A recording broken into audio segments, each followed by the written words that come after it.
Hola a todas las personas que se encuentran en este momento escuchando.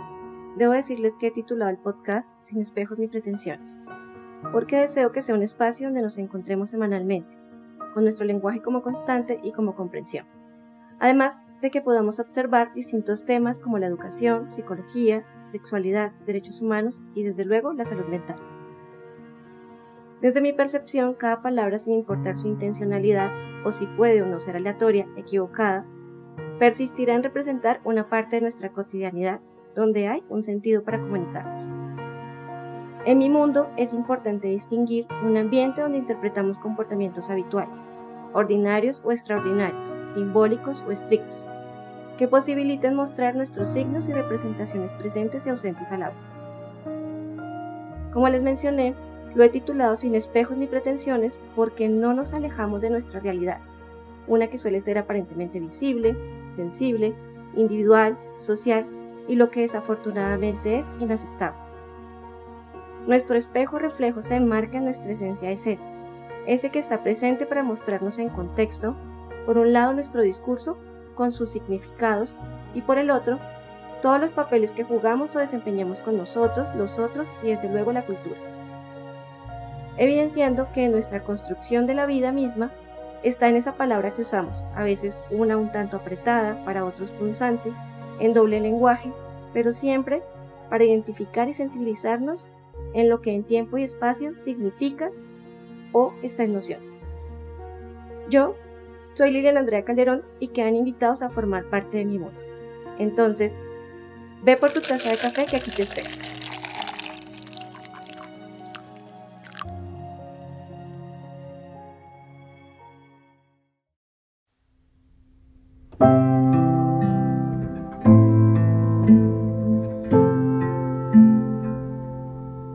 Hola a todas las personas que se encuentran en este momento escuchando.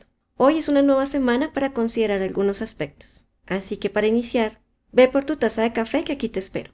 Quebrantamiento del ser. La pregunta es por qué iniciamos con un título con estas características, quebrantamiento. ¿Será posible que tenga o no una correspondencia? Iniciemos con esta frase. No es fácil vivir con miedo, no es sencillo alejarse de otros. Sentir es proporcional a huir. Solo es posible vivir en la ausencia para entender la realidad. Estamos acostumbradas dentro de la cotidianidad a vivir con miedo de múltiples formas. Además que por un tema de género debemos tener mucha más precaución. Porque aunque somos más en términos numéricos, no hay ni sororidad, ni siquiera un mínimo de querer ayudarnos entre nosotras. Esa es nuestra principal falencia, porque de hecho frente a un hecho de violencia, se victimiza al agresor y quienes más lo hacen son nuestro querido género, y ataca despiadadamente a quien sí es la víctima y justifica a quien no lo es. Pero es importante resaltar que es sororidad para evitar un conflicto. Según RAE, es amistad o afecto entre mujeres, una relación de solidaridad entre las mujeres, especialmente en la lucha por su empoderamiento, lo cual es un verdadero problema porque la amistad no existe, y menos dentro del género, en la gran mayoría de los casos. Según Naciones Unidas, el término sororidad se refiere a la solidaridad y hermandad entre mujeres, especialmente en momentos de cualquier delito sexual o conducta machista. El valor de apoyarse entre las mujeres, hermandad, la comprensión, solidaridad, empatía, nuevamente hermandad entre mujeres. Pero esa es otra disyuntiva porque es cuando más justificamos al victimario si fue abusada, agredida o maltratada. Las opiniones por lo regular son: mínimo se lo merecía. Eso le pasa por creerse mejor. Eso es justicia, que es igual a la primera, solo expresada de otra forma. ¿Por qué salió a esas horas a buscar lo que no se le perdió? ¿Por qué se vestía o comportaba de tal manera? Eso era posible que le ocurriera, entre muchas otras. Solamente queremos lanzar opiniones para ser incluidas dentro de la dinámica de la comunicación sin argumentos ni conocimiento de las cosas. Y comunicar tiene una responsabilidad y un deber. Conocer y reconocer la información, entender y proponer, no destruir, sino apreciar para construir nuevos significados que aporten. Pero me gusta más esta definición de sororidad. Es una relación de solidaridad, hermandad o complicidad entre mujeres. Implica compartir recursos, acciones, éxitos y cuidados que busquen fomentar el apoyo ante diversas situaciones. Lo cual debemos considerar es un verdadero reto, lograr interiorizar este concepto dentro de sí mismas y desde luego la cultura. No podemos olvidar que al habituarnos a vivir con miedo, nos marca un indicador de alerta para mantener a las personas en un aparente resguardo, además de que tiene otro sentido, que no hablaremos del mismo, pero sí de otros aspectos. La vida constantemente nos está mostrando que vivir es difícil, por lo cual muchos terminan desistiendo de tal intención. Y ahí estamos haciendo una transgresión que en este momento no cuestionaremos, pero veremos el porqué del título. Iniciamos con el principio dinámico y prescrito de lo que representan las relaciones humanas. Es habitual que tienda a ser idealizado si se enmarca en la emoción que como tal conlleva diferentes situaciones. Las relaciones humanas son parte de la rutina y de hecho son indispensables en el desarrollo del ser. Pero la pregunta es, ¿qué es lo que en realidad estamos construyendo? ¿Qué es lo que nosotras o las personas queremos o idealizamos? ¿Qué es lo que los otros esperan o construyen como imaginario? Desde el instante en que se considera aisladamente las circunstancias, se pasa inadvertida una serie de sucesos que son indispensables a considerar. En este caso, las personas o con el pronombre que sea de su preferencia, cada profesional en las ciencias sociales y humanas, lo más difícil es que nos enfrentamos a la comprensión del ser humano en su máxima expresión. Por consiguiente, el rasgo esencial de toda correlación está en la interacción, porque en los vínculos o relaciones se intercambian significados que conllevan a distintos sistemas. Lo principal a considerar es el tema de la salud mental y cómo a su vez es parte primordial de cada proceso. Sin la misma estamos en una constante fluctuación de nuestro ser. Y aunque se habla de ello, aún seguimos sin dar una correspondencia a su verdadera importancia y a la magnitud de lo que llega a representar. Pero como se ha visto, tal término encierra más de lo que se piensa y aún encontrarse con un equilibrio entre la representación y la realidad está muy distante. Es por eso que Klein, en sus obras completas, refiere sobre el tema de equilibrio y salud. El equilibrio depende de nuestra comprensión de la variedad de nuestros impulsos y sentimientos contradictorios y de nuestra capacidad de resolver estos conflictos internos. Otro aspecto del equilibrio es la adaptación al mundo externo, una adaptación que no interfiera con la libertad de nuestras emociones y pensamientos. Y como esto implica interacción, la vida interior siempre influye en las actitudes hacia la realidad externa y a su vez es influida por las adaptaciones a la realidad. La pregunta es, ¿cuál vida interior tenemos si todo es afuera de? ¿Pero eso qué quiere decir? Que el ser no expresa. Para que tal acontecimiento se produzca, no debe haber conflicto. Normalmente está en la constante de evitarles a toda costa y es inevitable que no se presente, porque el hecho de vivir nos conflictúa constantemente, en especial con su sentido o propósito. Pero lo importante es la manera en cómo se enfrenta al mismo con los recursos que cuenta. Es ahí donde tenemos muchas disyuntivas porque cada día, desde la pandemia, estamos entre una angustia y otra con respecto al sentido de vida. Por un lado, nos desensibilizamos tanto a la violencia que es normal algo tan atroz. Y aunque lo describimos a veces con asombro y repugnancia, nuestras emociones están en calma, porque no es a nosotras a quienes nos ocurre, indistintamente de a quién se lo aplique. Animales, ambiente, niños, adultos mayores o mujeres. E incluso, reitero, victimizamos a los victimarios justificando tales acciones. Y le damos toda la espalda a la verdadera víctima, adjudicándole toda una cantidad de ignominias posibles, no importa si es infante, mujer, una mascota o el ambiente. Todo puede entrar en un rango de disculpa, con lo que nuevamente entra el terreno de las emociones. Lo curioso es lo que insinué hace tiempo. Pero ¿cómo encontrar una medida que permita al ser mediar sus emociones y el uso de las mismas en correspondencia con la comunicación? Según Gross, los psicólogos han hecho muchos intentos por clasificar las emociones. Entre ellos está Gunn, Schlossberg, Osgood, Ekman y colaboradores Plutchik, entre muchos otros, llegando a la conclusión de que la percepción juega un papel importante dentro del tema, independientemente de cómo llega la información, basada en sus conocimientos, hace su interpretación y por lo cual establece su conducta. Aunque suena un poco estricto, todo va más lejos con la comunicación. El ser no puede alejarse de la comunicación, pero puede ser lo que respondí. En ella la razón prima como elemento fundamental que es encaminado a que los otros comprendan su hacer y su eficacia más que su querer ser y desde luego quiénes son. En especial porque cuando nos comunicamos olvidamos todo tipo de señales que encierran el proceso del intercambio de información, tanto consigo como con los demás. Nos enfocamos tanto en el discurso que dirigimos que no nos percatamos que frente a nosotras hay otro ser que puede o no estar en la misma situación. Un ser que se encuentra entre muchas disyuntivas y solo tiene que ir o ver en un café o en cualquier otro lugar a las personas hablando. Y no solo es el discurso de quien lo emite, que siente que está haciendo un gran aporte, sino de la persona que le oye. Hace gestos que normalmente no perciben, como si a quien se lo dirige no le interesara. O cuando intentan intercambiar la posición, no se lo permite. Entonces, ¿para qué se buscan las personas? Como diría Aristóteles sobre la amistad, necesidad, interés o un simple desahogo. También debemos considerar que el lenguaje no es escasamente literal. Hay muchas otras cosas que se exponen, no solamente con el lenguaje no verbal, sino con el tono y el contenido de lo que intentan significar, haciendo una gran omisión del mismo. Pero claro, interpretamos los emojis, pero no las expresiones ni el contenido de lo que nos comunican, o por lo menos lo que intentan expresarnos. A veces felicitamos a una persona por una imagen que publica de un lugar que parece bonito, pero solamente nuestra proyección de que quisiéramos estar ahí. No nos percatamos que puede estar agobiada, nostálgica o necesita ser escuchada, e incluso lo expresa con el mensaje que publica. Pero de eso no nos damos cuenta, solamente nos enfocamos en la imagen. Entonces, ¿qué es lo que estamos comunicando los unos con los otros? ¿Chismes? ¿Boicoteos? ¿Que sultano tal hizo? ¿Con un tono de detrimento y mucho de envidia y poco de empatía? Solemos aceptar fácilmente como absoluto lo que se percibe de forma subjetiva. Y no me cansaré de decir que la palabra casa no es igual para todos. Y se reafirma como proceder, lo que creemos, haciendo de ello un proceso unilateral, acarreando todas las patologías que encierran en el proceso en el cual nos comunicamos y nos relacionamos hoy. Ya que incluso en la infancia ni siquiera nos detenemos a observar ni escuchar. De ahí en adelante, ¿qué podemos esperar? Y ni hablar de las mascotas, y evidentemente menos de las variaciones en el ambiente. Eso ni nos interesa. Entre más basura arrojemos, mejor.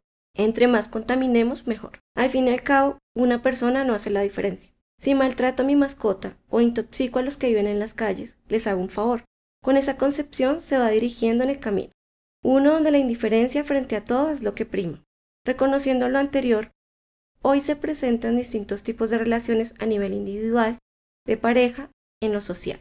¿Qué significa todo eso? ¿Cómo afecta y a la vez nos interesa como profesionales? Según Fromm, en su libro El arte de amar, aunque también lo reafirma en el libro La condición humana, el hombre está dotado de razón, es vida consciente de sí misma, tiene conciencia de sí mismo, de sus semejantes, de su pasado y de las posibilidades de su futuro. Esa conciencia de sí mismo como una entidad separada, la conciencia de su breve lapso de vida, del hecho de que nace sin que intervenga su voluntad y que ha de morir contra su voluntad, de que morirá antes que los que ama, o estos antes que él, la conciencia de su soledad y su separatidad, de su desvalidez frente a las fuerzas de la naturaleza y de la sociedad. Todo ello hace de su existencia separada y desunida una insoportable prisión. Se volvería loco si no pudiera liberarse de su prisión y extender la mano para unirse en una u otra forma con los demás hombres, con el mundo exterior. Pero todavía nos quedamos breves en información. Lo que se selecciona en nuestros tiempos es fundamentalmente distinto a lo que implícitamente el ser humano requiere para hacer consigo y con los otros. Aún así prefiere lo hostil y siniestro para hacer dentro de su cotidianidad. Podemos ir a diversas estructuras desde lo individual o lo colectivo y darnos cuenta cómo es que expresamos nuestras relaciones, esas que a su vez son tan desastrosas como la manera en cómo estructuramos nuestros mensajes y lo que en realidad se intenta determinar. Debemos preguntarnos, ¿cree que lo que comunica es comprendido constantemente? En especial cuando las personas están con las defensas tan altas que parece que estuvieran listas para atacar frente a cualquier situación.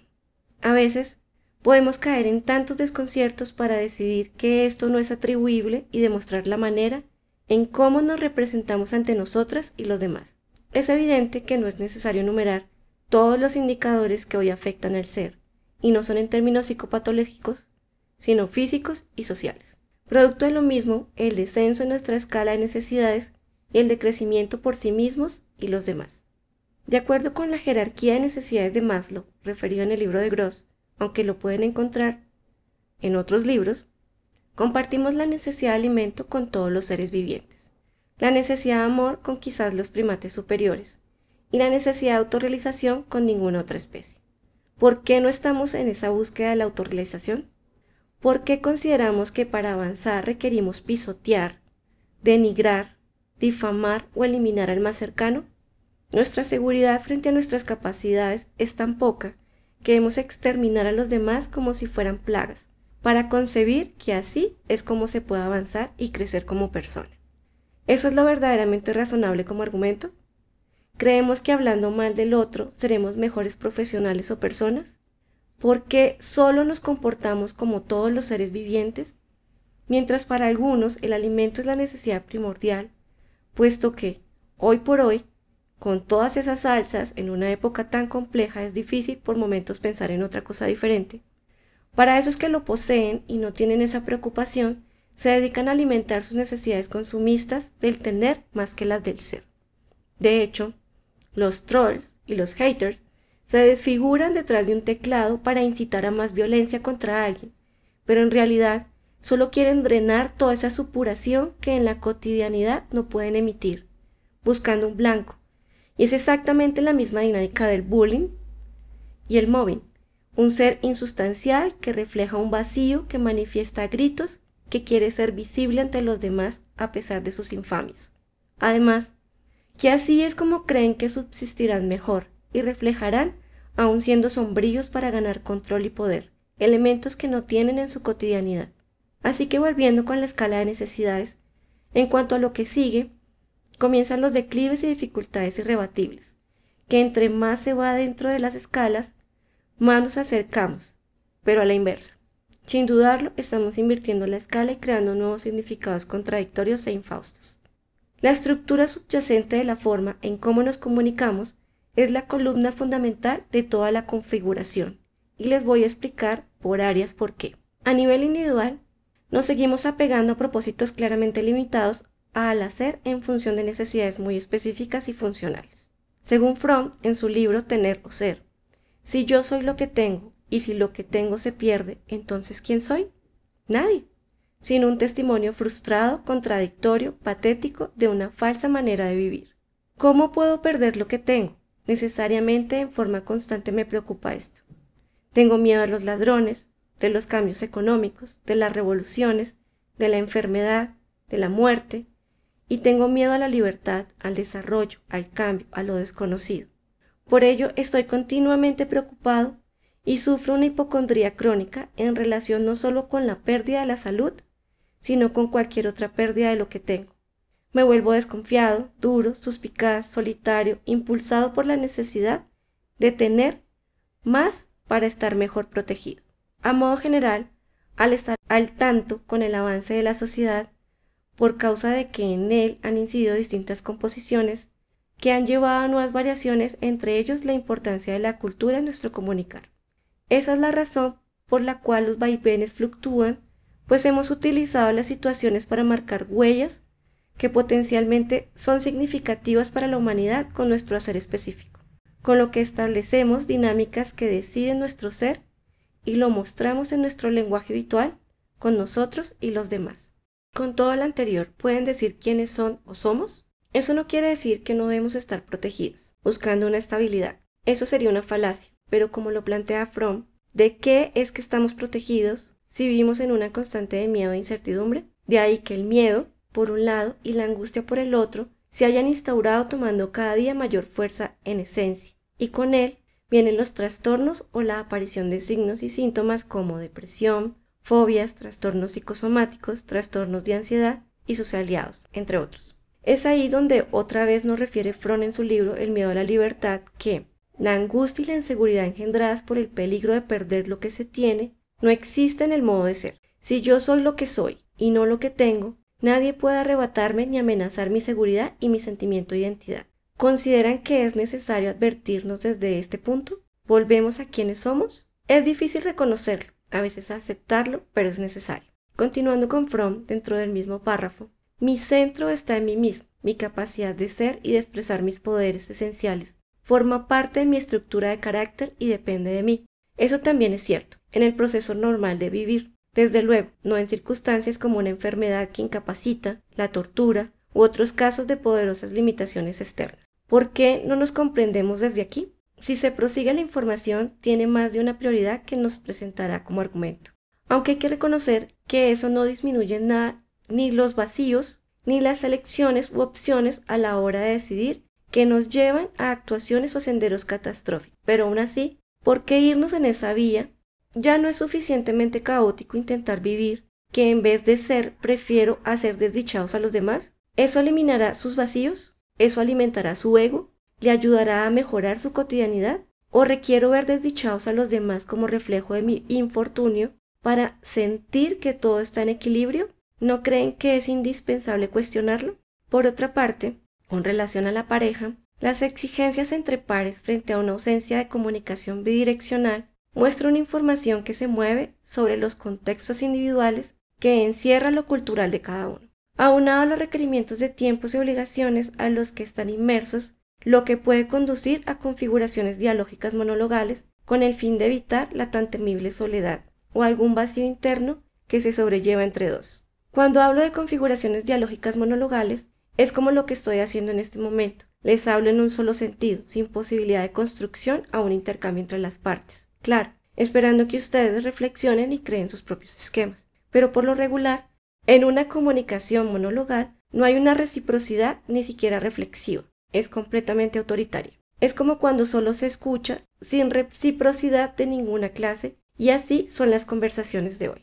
Y a veces ni tan siquiera escuchamos, solo queremos desahogarnos con todo lo que decimos. Pero en el caso de una relación de pareja, donde no hay crecimiento ni construcción de significados entre las partes, y solo autoritarismo, ¿qué queda en la misma? Miedo, frustración y posiblemente mucha violencia. Eso es lo que constantemente vemos en las redes, en las noticias e incluso en entornos muy cercanos. La violencia es la comunicación más efectiva para demostrar en apariencia un sentimiento que dice estar enmarcado en amor, y lo peor, justificado por los medios de comunicación, sociedad, patrones de crianza y educación. De lo contrario, ni siquiera existiría en los entornos educativos, pero hasta en los jardines infantiles es excusado cualquier acto de violencia. ¿Es posible tener amor? Como diría Fromm en El arte de amar, si se pudiera el amor, necesitaría ser una cosa, una sustancia susceptible de tenerla y poseerla. La verdad es que no existe una cosa concreta llamada amor. El amor es una abstracción, quizás una diosa o un ser extraño, aunque nadie ha visto a esa diosa. En realidad, solo existe el acto de amar, que es una actividad productiva. Implica cuidar, conocer, responder, afirmar, gozar de una persona, de un árbol, de una pintura, de una idea. Significa dar vida, aumentar su vitalidad. Es un proceso que se desarrolla y se intensifica a sí mismo. En dado caso, nos cuidamos, nos conocemos, o a quien cuidamos o conocemos, a otra persona, al ambiente, a una mascota, a un ser vivo. En realidad los otros nos importan, por lo cual ni siquiera lo que hacemos tiene una connotación de cuidar, dar vida a una idea, sino está enmarcado en una utilidad o futilidad. ¿Es así como amamos cotidianamente o tenemos otra versión? El amar no se puede confundir con egoísmo, por lo que les referiré en otro tema, porque no se ama y desde luego sí se odia. Amar no puede ser una acción que transgreda ni infrinja ni siquiera a sí mismo, mucho menos a los demás. No puede ser enmascarado el amar en violencia de ningún tipo. Volviendo a Fromm, experimentar amor en el modo de tener implica encerrar, aprisionar o dominar al objeto amado. Es sofocante, debilitador, mortal, no dador de vida. Lo que la gente llama amor, la mayoría de las veces, es un mal uso de la palabra para ocultar que en realidad no ama. Puede dudarse de que muchos padres amen a sus hijos. Esa es una verdad. De lo contrario, no habría tantos niños sin hogar, tantas víctimas de todo tipo de barbarie. Si eso se hace con la infancia, ¿qué se puede esperar con lo demás? Lloyd de Maus afirmó que durante los pasados 2 milenios de la historia occidental ha habido informes de crueldad para con los hijos, desde tortura física y psíquica, descuido, franca posesividad y sadismo, tan terribles que puede creerse que los padres amantes son la excepción y no la regla. Pero aclaremos que eso no significa que no existen padres y madres que amen a sus hijos y sean afortunados de compartir con ellos. Pero tampoco podemos generalizar que todos los padres y madres aman a sus hijos. De hecho, hay muchos que los odian con tal fuerza y fibra que buscan destruirles a toda costa. Pensemos mejor. ¿Cómo es que expresamos ese amor? ¿En deterioro o menoscabo del otro para dominarle? Mejor aún, ¿cómo comunicamos ese amor? ¿Con violencia, hipocresía, suposiciones, desinterés? El verdadero problema está en ver el amor como un elemento de tenencia o un objeto. Ahí radica nuestro principal conflicto de la situación. ¿Y dónde es que cambiamos el significado? ¿Y cómo es ese trato consigo como con los demás? Amar implica incluir la palabra se, es decir, amarse. En este caso, se comprende como compatibles ambas partes que buscan el estar con, en función al adquirir por. Las relaciones de pareja no piensan en el lenguaje como significado, sino en disponer todo lo que tienen para ampliar su círculo. Uno, de manera absurda, se preservan y se desconocen, lo cual nos muestra que estamos frente a un axioma de comunicación, la imposibilidad de no comunicar, de Wolowitz, Biavin y Jackson, que escriben en su libro La teoría de la comunicación humana. Porque todo tiene una correspondencia y sentido. Aunque existen distintos patrones verbales, no verbales y culturales, nos expresamos. Frente a este valor hay que distinguir el verdadero alcance que tiene este enunciado. Las relaciones de pareja resultan de la contrariedad del desconocerse. De lo contrario sería productivo. De hecho, es así. Por eso viene la desilusión o los desencuentros entre las partes. Porque solo trataban de forzar para encajar en la otra persona. Y cuando ya está, se caen las máscaras y se vienen abajo con muchas contrariedades entre las partes. Sin embargo, en otras reúnen fuerzas y aprenden lo importante para subsistir. Y nuestra atención se enfoca más en el logro de objetivos comunes que en reconocer si tiene importancia las desventajas a las cuales se enfrentan cuando se comunican. De lo contrario, no existirían tantos elementos negativos como violencia de pareja, violencia sexual, ataques, femicidio. Hoy en día existen diferentes tipos de familia y en determinados casos se presentan distintos tipos de entornos que deben relacionarse. Es por eso que la búsqueda de respuestas con relación a los hijos y la convivencia se hace más extenuante, y con ella los hijos toman mayor preponderancia. Sobre los hijos, podemos decir que son la clave para transmitir una serie de elementos, pero también son motivo de preocupación, pues lo que queremos o se debería esperar es que permanezcan en un entorno saludable y continúen su desarrollo. Al adquirir y querer establecer que la necesidad primordial de un hijo es la fisiológica, que no deja de ser importante, le enseñamos a devorar como mecanismo de comunicación y literalmente, ante la dificultad de tiempos y espacios, es donde nos encontramos con niños, jóvenes afligidos y disminuidos por las situaciones que se enfrentan. El pensar que todo es ser consumado implícitamente lo condena a suponer que es un patrón social necesario para acercarse a calmar una necesidad consigo y los otros, estructurándolo como un sistema fundamental en el proceso de las emociones y en el transcurso de los vínculos. Si bien es cierto, la obesidad no es la única causa de preocupación, pues en otros países se da temiblemente lo opuesto e incluso en algunos esquemas, la desnutrición no se da en situaciones precarias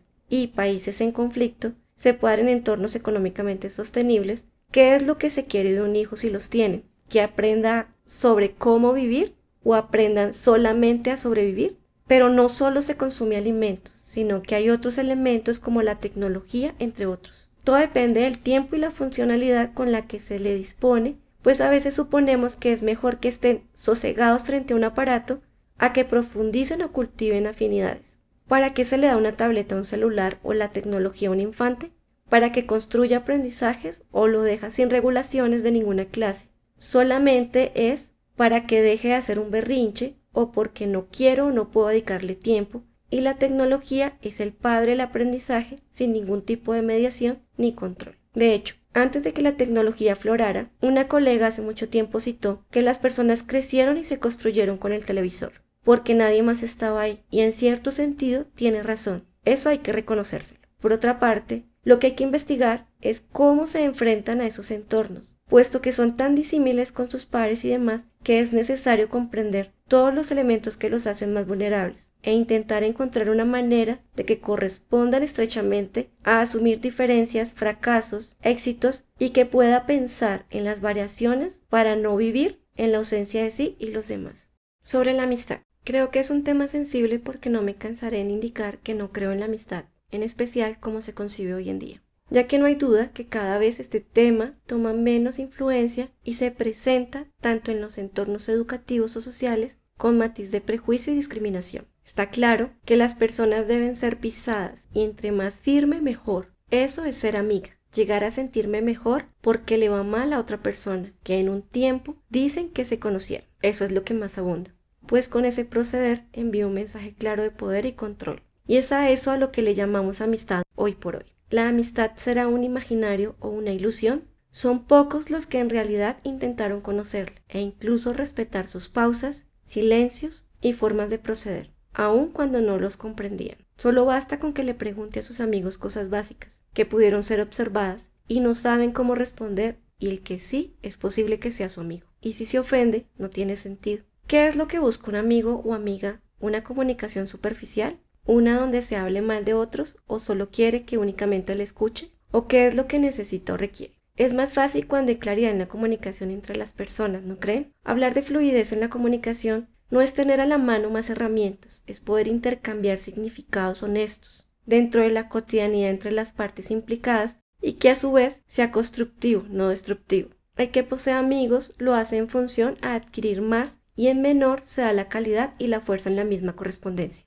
Los amigos o amigas son un hábito de recreación, necesidad, interés, dependiendo de para qué lo necesite, se buscan o aparecen de la nada. Todas esas comunicaciones van en detrimento, pues pocas veces son positivas. Son contados los que se alegran de los triunfos o éxitos de los demás o quieren compartir una alegría. Son escasos los que están en momentos de enfermedad o tristeza y no responden cuando las cosas están mal. Pero son muchos los que se alegran de sus desdichas. Mi pregunta es, ¿qué es lo que se comunican los amigos en realidad? ¿Amistad por utilidad? ¿Amistad por placer? ¿Amistad por virtud? Las tres las plantea Aristóteles. Es muy curioso que sea tan dura con el tema cuando he sido verdaderamente afortunada de contar con personas tan auténticas, verdaderas amigas y amigos, y de reconocer la amistad como es, con silencios, muchas torpezas, dificultades, donde no me alcanzará la vida para agradecer por haber coincidido y que estén ahí pese a todas las vicisitudes e incluso ausencias,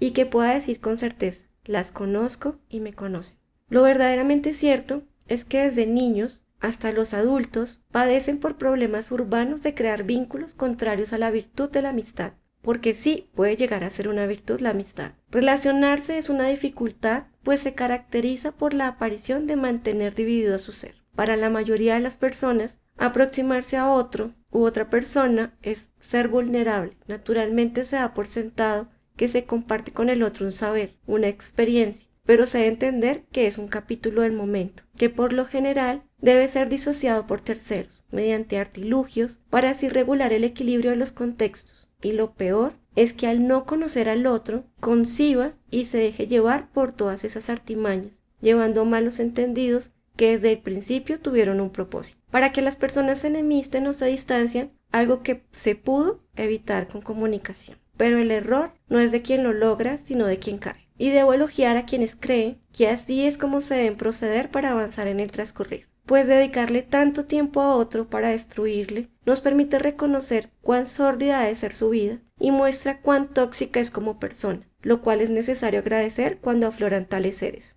Porque hoy por hoy no solo es tener amigos, sino que a los demás no les incomode, primera regla, pues con mucho escozor y más de sevicia hacen hasta lo imposible para que todo se acabe. Se debe interpretar que la noción que representa la amistad pierde fuerza por los elementos que plantea Aristóteles, una amistad por placer, una amistad por utilidad. Ahora hablemos acerca de los extraños. Es por esa razón que se considera en primera instancia a alguien que está fuera de la condición regular, un vecino u otro. Pero en realidad eso cambia dependiendo de la dinámica en la que se mueva en el contexto. A veces, un extraño es la persona más persistente en la existencia de otra. En una forma recodificada se vuelve una constante que constituye una característica que determina un subgrupo o quizás un entorno específico. En su representación más general, es un completo desconocido al cual no se quiere o no le interesa por circunstancias conocer, pero aún ahí hay un intercambio de significados entre las partes y por lo tanto se comunican. Dependiendo de la razón por la cual este extraño quiere interaccionar, puede ser amistosa u hostil.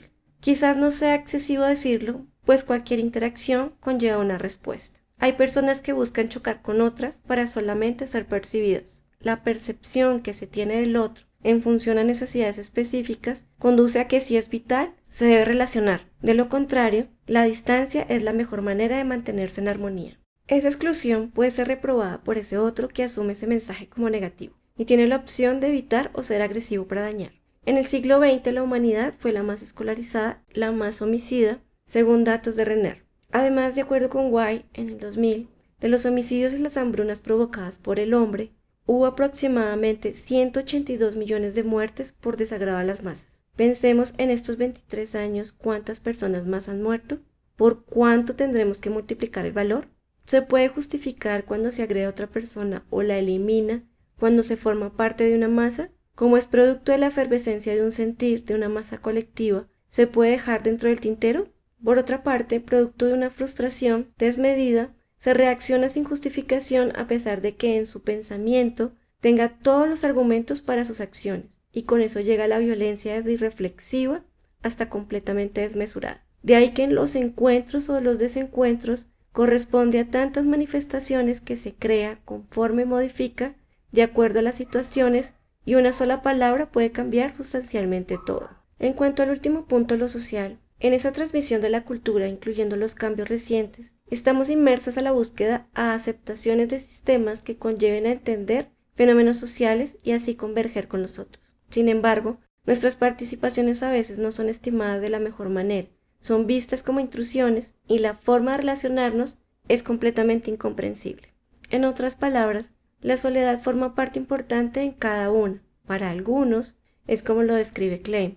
Por sentimiento de soledad no me refiero a la situación objetiva de verse privada de compañía externa, sino a la sensación de intensa soledad, a la sensación de estar solo, sean cuales fueren las circunstancias externas, de sentirse solo incluso cuando se está rodeado de amigos o se recibe afecto. Es por eso que la colectividad se ha declarado en medio de la muchedumbre completamente vacía y solitaria. Al tomar en cuenta esto, desde edades tempranas se derivan nociones preliminares y se acepta como interpretación de un sistema social general. Con el tema de la soledad, creo que la frase de Tillich es la más oportuna. Nuestro lenguaje ha detectado sabiamente los dos lados de la soledad. Se ha creado la palabra soledad para expresar el dolor de estar solo, y ha creado la palabra soledad para expresar la gloria de estar solo. Ya depende de usted qué pueda significar. Sin embargo, las personas lo consideran una agonía difícil de soportar. Pero para sentir soledad, según Pfeiffer, no necesita coincidir con estar solo. Uno puede sentirse solo en medio de una fiesta. Es cuando todo se vincula a través de señales conscientes e inconscientes, verbales y no verbales. En medio de la desolación, la humanidad coexiste, esquiva entre unos y otros. Cada día se expresa, mediante palabras, signos y demás. Intercambian sus inconscientes, conscientes, generando obstrucción y desprecio por sí y su entorno. Es por esa razón que incorporar características de relaciones nos recuerda que no es lo más complejo a lo que se enfrenta el ser en sí y la sociedad, sino cualquier profesional en las ciencias, en especial las humanas. Los sistemas que hoy nos enmarcan, que son tan forzados a ser usados, dentro de la cotidianidad inmediata, que se rechaza y excluye para construir su mundo. Eso no quiere decir que el ser no se resista y refute todo este esquema del que hoy estamos inmersos. Pero mientras sigamos pensando que podemos obtener todo como una adquisición y engullir al mundo, nos alejamos del mismo. Todo sistema debe ser combinado y apoyado para que algunas de nuestras fuerzas de mecanismos traspasen, se identifiquen consigo y la comunidad, que nos exige un mayor esfuerzo para acceder a ella y utilizar el conocimiento como verdadero fundamento para ser. Alguien una vez me dijo, ¿por qué tanta importancia a esto del quebrantamiento? Si todos estamos rotos, y desde entonces ha sido una premisa difícil de refutar. Pero puedo indicar que es indiscutible que la sociedad, la crianza y la vida misma nos ha resquebrajado, pero también muchas personas se reconstruyen con cada caída, con cada sufrimiento, e incluso los animales, las plantas nos dan ejemplos vívidos de ello.